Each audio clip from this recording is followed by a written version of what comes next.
Syed Imtiaz Zahid, Raipur bus stand, মেসারত বিসমিল্লাহ ট্রেডার্সের স্বত্বাধিকারী। আসলে আমাদের বাস স্ট্যান্ডে বাস স্ট্যান্ড আছে, আপনার ঢাকাবাহী যেই গাড়িগুলো ওগুলার স্ট্যান্ড আছে, কিন্তু ট্রাকের কোনো নির্দিষ্ট কোনো স্ট্যান্ড নেই। আর এটা না থাকার কারণে আমাদের বাস স্ট্যান্ড এলাকায় দীর্ঘক্ষণ ধরে যানজটে পরিণত হয়। এর কারণে আমাদের যে মালামাল বা মানুষের যে হাঁটা চলার রাস্তা, এতে যে বিঘ্ন ঘটে। স্কুল চলাচলের বাচ্চারা স্কুলে যেতে পারে না, যারা অফিসে যাবে অফিসে ঠিকমতো যেতে পারে না। আমার একটাই অনুরোধ আমাদের এমপি মহোদয়ের কাছে, উনি যেন এই সমস্যা দ্রুত এটা সমাধান করে। কীভাবে এটা সমাধান করা যায় এবং ঊর্ধ্বতন কর্মকর্তা যারা আছেন সবাই মিলে এটা একটু দেখবেন। আমি Mohammad Jafar Hossain Swapan, super staff transport service সহকারী ম্যানেজার এবং পরিবহন ব্যবসা। আসলে আমরা পরিবহন ব্যবসা করি দীর্ঘ, আমি ছোটোবেলাতে রায়পুর বাজার বড় হয়েছি, কিন্তু রায়পুর বাজারে আসলে বাস স্ট্যান্ড দেখেছি, ঢাকা চট্টগ্রাম থেকে যে বাসগুলো আসে স্ট্যান্ড দেখেছি, কিন্তু বাংলাদেশের বিভিন্ন স্থান থেকে এখানে ট্রাক আসে, মালামাল নিয়ে আসে, এখানে কোনো স্ট্যান্ড নেই। না থাকার কারণে তীব্র যানজট সৃষ্টি হয়। মানুষ স্কুলে বাচ্চারা আমাদের এমপি মহোদয়ের কাছে আমাদের দীর্ঘদিনের আশা প্রত্যাশা, উনি অবশ্যই আমাদের কাছে এটা পূরণ করার চেষ্টা করবেন। ওনার যারা ইয়াতে আছেন, উপরোক্ত কর্মকর্তা আছেন, তাদের সাথে আলাপ করে আমাদের দীর্ঘ আশা পূরণ করবেন। একটা ট্রাক টার্মিনাল যাতে অবশ্যই আমরা উপহার পাই, এটাই আমাদের প্রত্যাশা এমপি মহোদয়ের কাছে। আমি রায়পুর পরিবহন ব্যবসায়ী বলছি বেলাল হোসেন। দীর্ঘ 30 বছর আমাদের রায়পুর বাজারে একটা ট্রাক স্ট্যান্ড নাই, এখানে বাস স্ট্যান্ড আছে, একটা মাইক্রো স্ট্যান্ড নাই। আমি 30 বছর ব্যবসা বাণিজ্য করি পরিবহন। রায়পুর বাজারে হাসপাতাল আছে, এখানে একটা গাড়ি দাঁড়াইলে রাখতে দেয় না, একটা গাড়ি আনলোড করবে সেখানে তারা ওইখানে আনলোড করতে দেয় না আমাদেরকে। এই ড্রাইভাররা একটা দূর দূরান্ত ঢাকা সিটি আনতে আসে, তারা আইসা রেস্ট নেবে গাড়িতে, তারা রেস্ট নিতে পারে না। এই অফিসের সামনে নিলে অফিসে বাধা দেয়, ওইখানে ওইখান থেকে ওরা বাধা দেয়, এখান থেকে এখানে বাধা দেয়।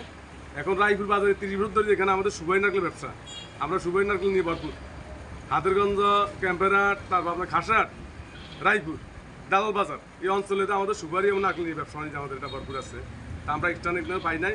আমি মন্ত্রী মহোদয় এবং আমাদের রায়পুর এমপি সাহেব খায়রুলের সাথে ওনাকে জানাচ্ছি যে আমাদের এখানে একটা ট্রাক স্ট্যান্ড হোক, এবং আমাদের সাংবাদিক ভাই আছেন, আমি সবাইকে জানাইছি।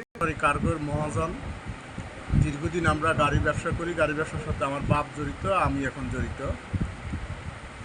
আমাদের রায়পুর থানাতে একটা বড় বাস স্ট্যান্ড আছে, কিন্তু একটা বড় ট্রাক স্ট্যান্ড নাই।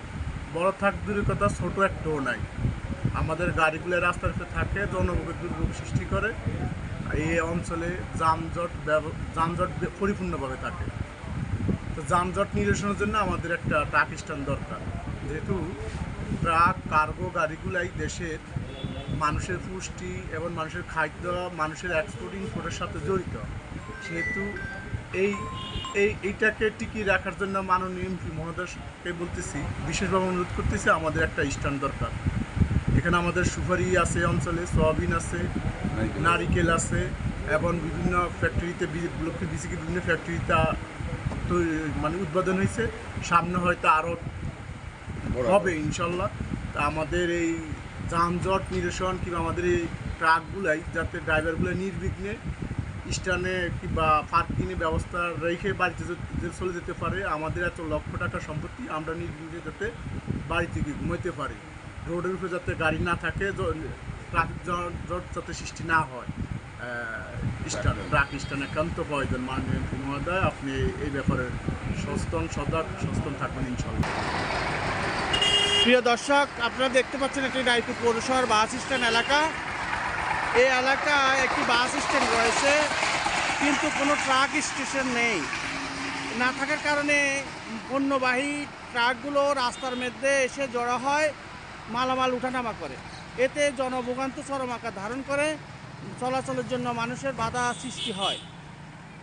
মাননীয় এমপি মহোদয় জনাব আবুল খায়ের ভূঁইয়া যদি একটি ট্রাক স্টেশনের জন্য ব্যবস্থা করতেন, তাহলে রায়পুরবাসী এই সোয়াবিন, নারিকেল, সুপারি, বিভিন্ন পণ্য সামগ্রী নেওয়া আনার ক্ষেত্রে অনেক সহজতর হতো এবং পৌরসভার যানজট কিছুটা কমতো বলে স্থানীয়রা ধারণা করছেন।